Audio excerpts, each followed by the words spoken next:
नमस्कार, देश न्यूज में आपका स्वागत है और मैं हूं आपके साथ मनीष कुमार। आप देख रहे हैं हमारा खास कार्यक्रम चक्कर राजनीति का। आज हम खास कार्यक्रम में बात करेंगे सरकार बनाने का नंबर गेम।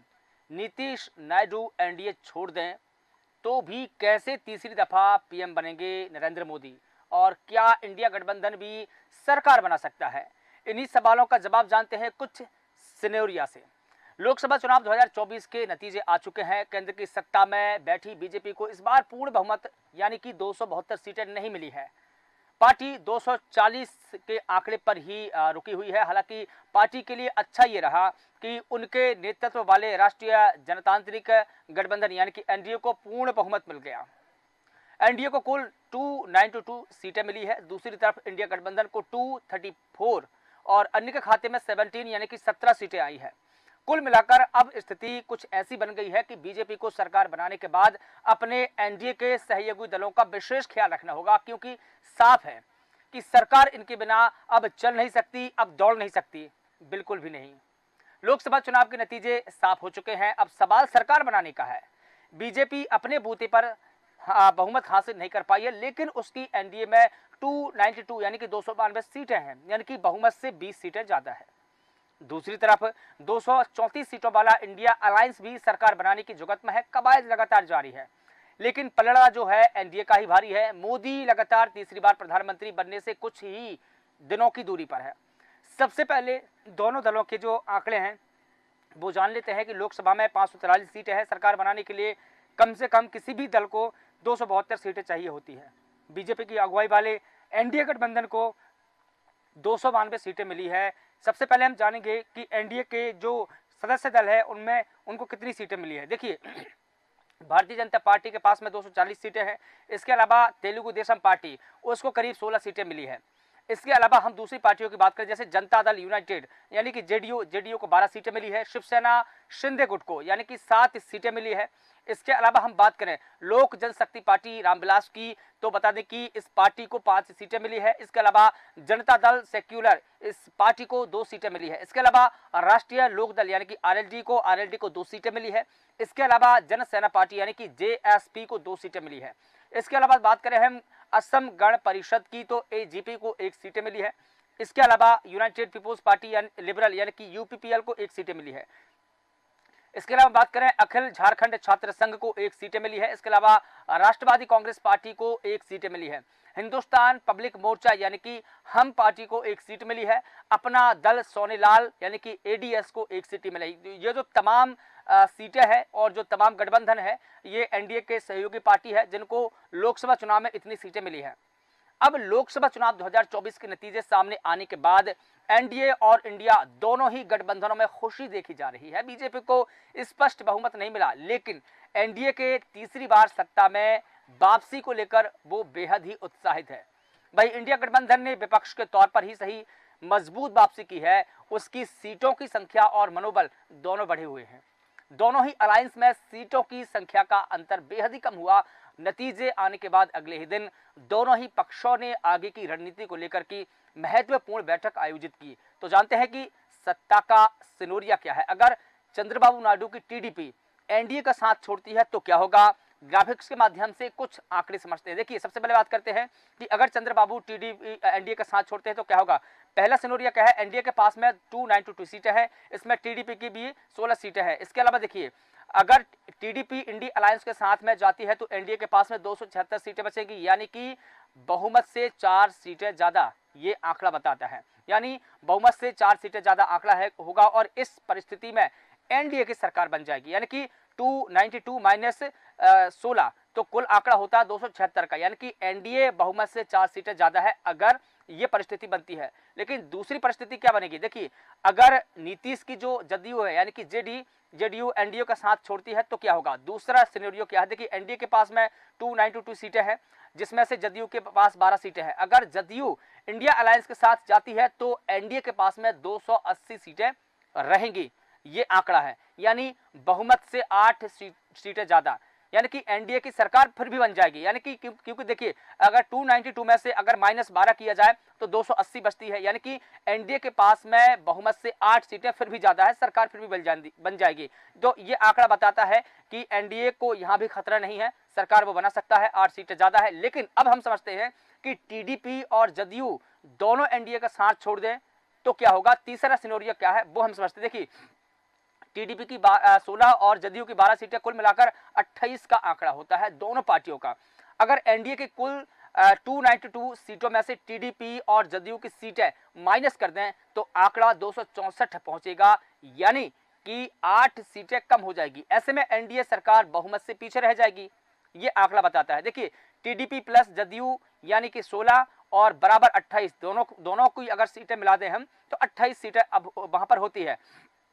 अब जो आंकड़ा बनता है 292 माइनस 28 यानी कि 264, यानी कि 264 का आंकड़ा होता है। इस परिस्थिति में एनडीए बहुमत से 8 सीटें पीछे हो जाएगी, लेकिन जो एनडीए का गठबंधन है वो रहेगा। अब हम ये भी समझेंगे कि दूसरा पार्टी का दूसरा सिनेरियो क्या है। देखिए पहले और दूसरे सिनेरियो में एनडीए के पास बहुमत है, ऐसे में वो प्री पोल अलायंस को बहुमत मिलने की स्थिति में राष्ट्रपति जो है प्रेसिडेंट एनडीए के नेता को सरकार बनाने के लिए इनवाइट करेगा, यानी कि उनको निमंत्रण देगा। एनडीए के नेता होने की वजह से प्रधानमंत्री मोदी पद की शपथ लेंगे और तीसरे सिनेरियो में भले ही एनडीए बहुमत से पीछे रहेंगी, लेकिन सबसे बड़ा गठबंधन होने की स्थिति में राष्ट्रपति उसे सरकार बनाने के लिए इनवाइट करेंगे। और देखिए इस परिस्थिति में भी नरेंद्र मोदी प्रधानमंत्री पद की शपथ ले लेंगे। हालांकि बहुमत साबित करने के लिए उन्हें 8 सीटों की जरूरत होगी, और इस बार देखिए निर्दलीय और कई छोटे दल जो ऐसे हैं जो 1 या 2 सीटें जीते हैं, जो किसी भी गठबंधन में शामिल नहीं हैं, उन्हें कुल मिलाकर की 18 सीटें होती है। मोदी इन दलों का प्रत्याशियों का साथ लेकर बहुमत का आंकड़ा जुटा सकते हैं। तो कुल मिलाकर यह कहें कि नरेंद्र मोदी प्रधानमंत्री बनने के सर्वाधिक आसार है। लेकिन अब समझते हैं कि क्या इंडिया अलायंस भी सरकार बना सकती है। आइए कुछ ग्राफिक्स के माध्यम से हम समझेंगे। देखिए इंडिया अलायंस में शामिल दलों की संख्या क्या है, सीटें क्या है, देखिए हम वो बताते हैं। कांग्रेस 99 सीटों पर है, इसके अलावा समाजवादी पार्टी 37 सीटों पर है, तृणमूल कांग्रेस की 29 सीटें हैं, इसके अलावा डीएमके की 22 सीटें हैं। शिवसेना की अगर हम बात की जाए, जो उद्धव बाला साहेब ठाकरे है, उसकी कुल मिलाकर की 9 सीटें होती है लोकसभा चुनाव में। इसके अलावा एनसीपी शरद पवार गुट, उसकी भी करीब 8 सीटें हैं। इसके अलावा हम दूसरे दलों देखें जैसे कि आम आदमी पार्टी, तो आम आदमी पार्टी की सीटें भी लगातार 3 सीटें हैं। इस लोकसभा चुनाव में आपने तीन सीटें जीती है। इसके अलावा हम देखें कि जो आरजेडी है उसकी 4 सीटें होती है। इसके अलावा सीपीआईएम की 4 सीटें हैं।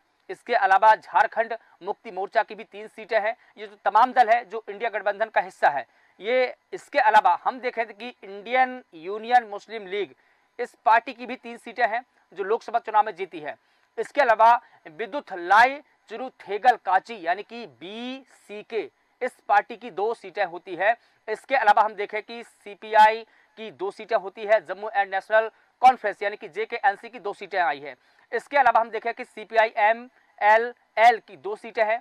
क्रांतिकारी समाजवादी पार्टी की 1 सीटें हैं। केरल कांग्रेस की 1 सीटें हैं और मरूम लारची द्रविड़ मुनेत्र कड़गम, इस पार्टी की भी 1 सीटें हैं। कुल मिलाकर अगर हम देखें तो इंडिया अलायंस की कुल 234 सीटें हैं। अब यहाँ इंडिया गठबंधन में कुल 37 पार्टियां हैं, जिसमें राष्ट्रीय दलों के और 7 राज्यों के स्थानीय पार्टियां भी इसमें शामिल हैं। अब देखिए इंडिया गठबंधन प्रमुख पार्टियों में कांग्रेस, शिवसेना, यूबीटी, आम आदमी पार्टी, टीएमसी समेत कई अन्य पार्टियां भी हैं। इंडिया अलायंस ने कुल 234 सीटों पर जीत हासिल की है। अब देखिए 107 सीटों का जो गठबंधन को फायदा हुआ है, ऐसे में सवाल है कि क्या इंडिया अलायंस भी सरकार बना सकता है। सबसे बड़ा सवाल यही है। तृणमूल कांग्रेस के 31 सांसदों का साथ बिल्कुल तय है। नीतीश के 15 सांसद और चंद्रबाबू नायडू का साथ अगर मिले तो क्या बात बन सकती है। देखिए आइए कुछ ग्राफिक्स के माध्यम से हम यहाँ भी थोड़ा आंकड़ा समझते हैं। अगर जदयू इंडिया अलायंस के साथ आ जाए तो क्या होगा। पहला सिनेरियो क्या है, देखिए पहला सिनेरियो है कि जदयू के पास में 12 सीटें हैं, अगर वो इंडिया अलायंस के साथ में आती है तो क्या तस्वीरें बनेगी। तो इंडिया अलायंस का जो आंकड़ा है 246 पर पहुंच जाएगा, लेकिन इसके बाद भी वो बहुमत के आंकड़े से करीब 28 सीटें पीछे रह जाएगी। क्योंकि देखिए 234 में प्लस 12 करें तो 246 का आंकड़ा होता है, यानी कि इंडिया बहुमत से करीब 28 सीटें कम होगी। इस परिस्थिति में सरकार नहीं बनेगी।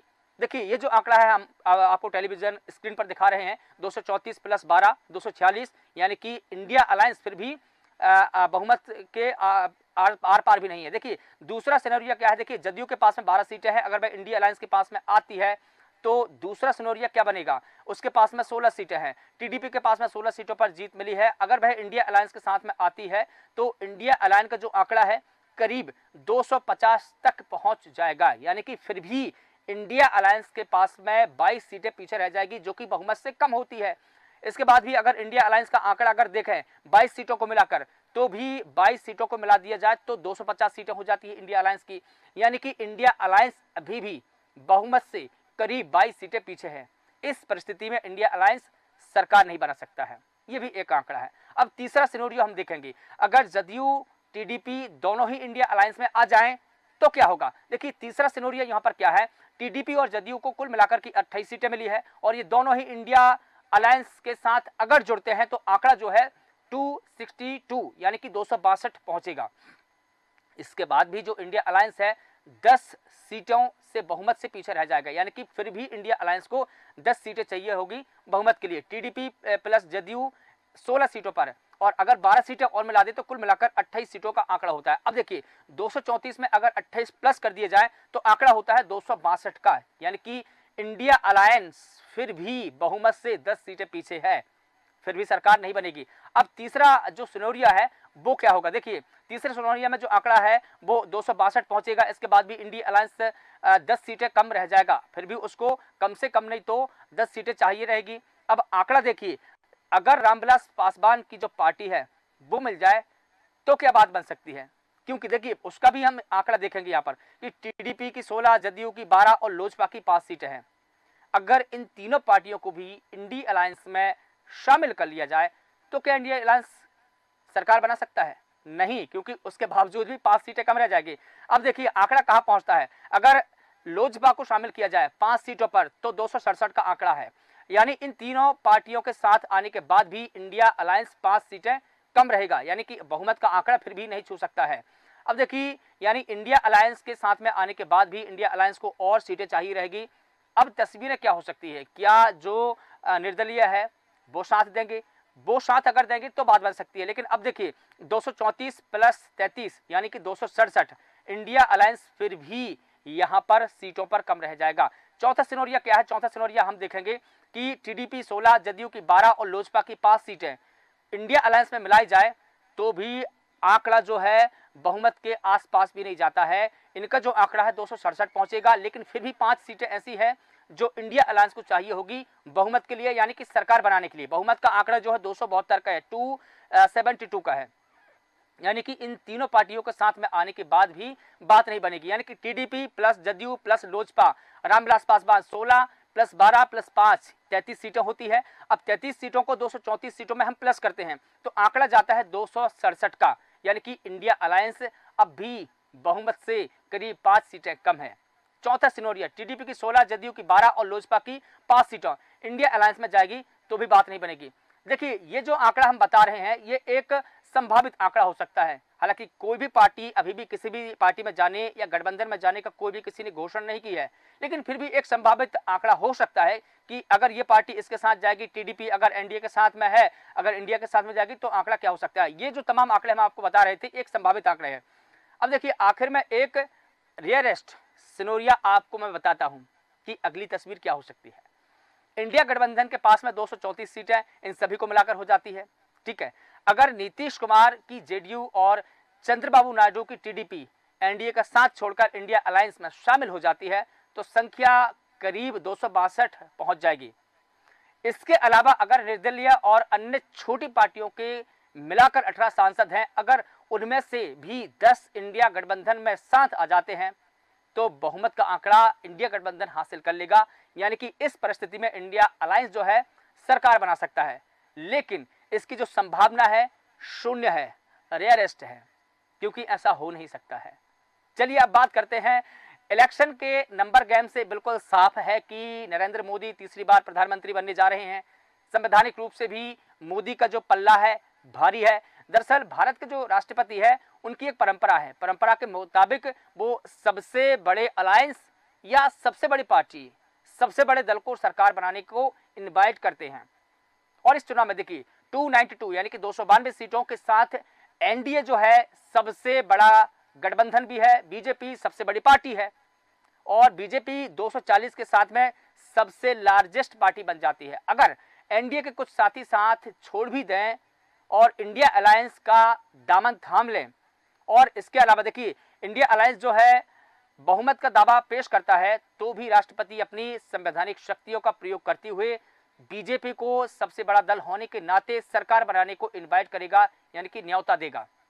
अब जानकार क्या बताते हैं, जानकार के अनुसार एक बार सरकार बनाने के बाद मोदी को बहुमत जुटाने में खास दिक्कतें नहीं होंगी, यानी कि इस बार भी मोदी के पीएम बनने की प्रबल संभावना है। यानी कि कुछ भी अगर तिगड़मबाजी हो जाए, पार्टियां इधर की उधर भी हो जाए, तो भी मोदी ही प्रधानमंत्री बनने वाले हैं, क्योंकि बीजेपी लार्जेस्ट पार्टी है और एनडीए के पास में गठबंधन है। इसी के साथ फिलहाल देश न्यूज के खास कार्यक्रम चक्कर राजनीति का मैं बस इतना ही। कल फिर किसी और मुद्दे पर होगी मुलाकात, तब तक देखते रहिए देश न्यूज और मुझे दीजिए इजाजत। नमस्कार।